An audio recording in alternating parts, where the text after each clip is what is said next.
એવા માંસ ખાવા વાળાને કહું છું મારા ધામમાં અભડાવતા નહીં, મારા ધામમાં ના આવતા. ચાલુ રાખવું હોય તો અહીં આવું છે તો થોડું હોય તો જ મારા ધામમાં આવજો, નકર ના આવતા. જાહેરમાં બોલું છું.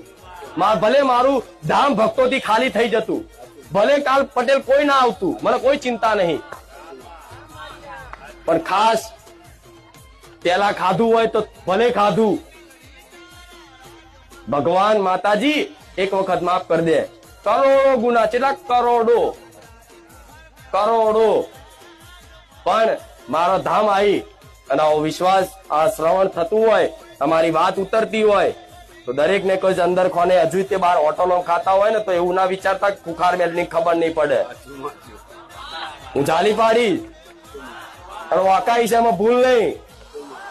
આ શું ખોટું? બીજું બધું એક સમય બધું ચાલી જાય.